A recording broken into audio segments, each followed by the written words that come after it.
Olá, boa tarde para você. São 4h11 e este é o Justiça Agora. Depois da sessão extraordinária da manhã de hoje, o plenário do STF está reunido para os julgamentos da pauta ordinária. Vamos saber ao vivo com a repórter Carla Lucena qual o destaque da sessão. Boa tarde, Carla.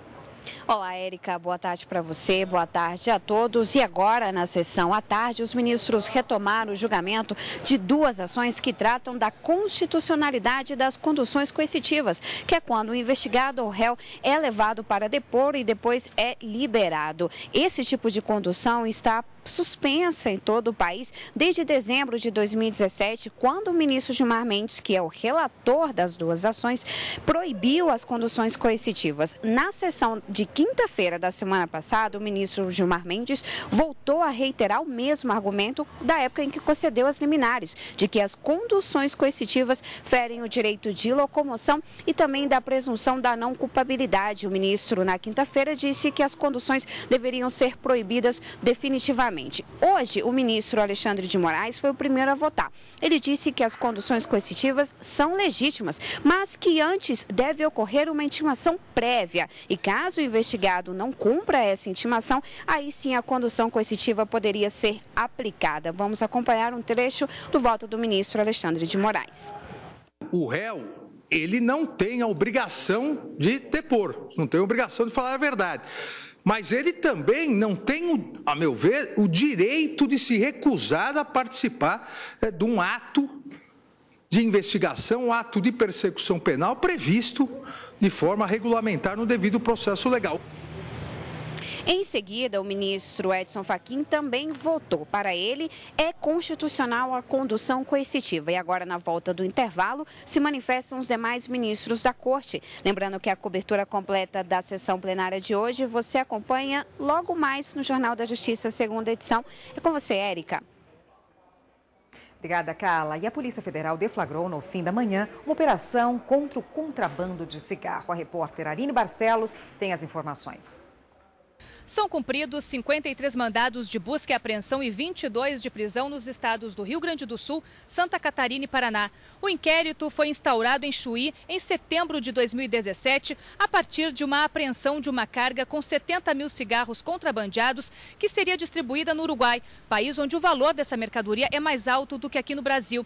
A partir dessa apreensão, os investigadores começaram a mapear uma grande rede de distribuição ilegal desse tipo de mercadoria. Desde o início da operação, a Polícia Federal e a Polícia Rodoviária Federal já apreenderam mais de 1.400.000 maços de cigarro. Os investigados devem responder por contrabando, organização criminosa, lavagem de dinheiro, corrupção de menores e falsidade ideológica. Os tribunais de justiça dos estados começam a preparar a 11ª Semana da Justiça pela Paz em Casa. Criada em 2015, a semana é uma parceria do CNJ com os tribunais para julgar processos de violência contra a mulher. A Semana da Justiça pela Paz em Casa acontece 3 vezes por ano.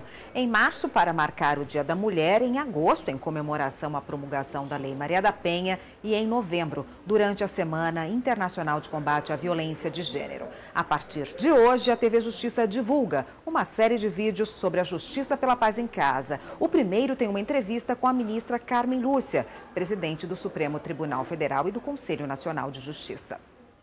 Justiça pela Paz em Casa, uma campanha do Conselho Nacional de Justiça em defesa das mulheres e contra a impunidade. De 20 a 24 de agosto, em todo o Brasil, será realizada a 11ª Semana da Justiça pela Paz em Casa. A ministra Carmen Lúcia, presidente do STF e do CNJ, explica os objetivos da campanha. A casa é o lugar onde você se sente seguro e a violência praticada ali e assistida, como tantas vezes acontece por crianças, faz com que não se tenha exatamente um mínimo de segurança para você retomar as agruras, os problemas da vida na rua.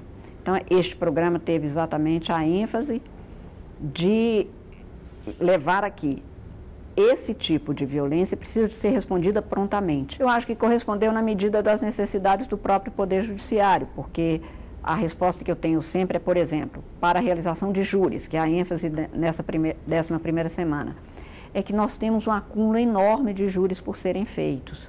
E o júri não é uma audiência tão simples, porque depende de uma série de dados, de procedimentos prévios que precisam de ser adotados.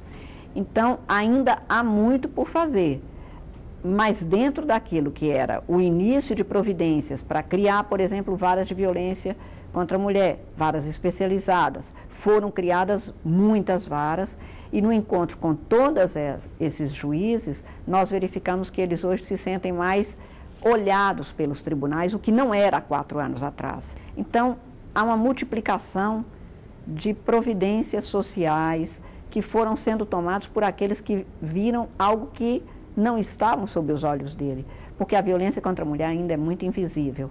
As causas de preconceito contra a mulher, todo mundo prefere não ver. O Justiça agora termina aqui, mas a gente se encontra mais tarde no Jornal da Justiça, segunda edição. Até lá.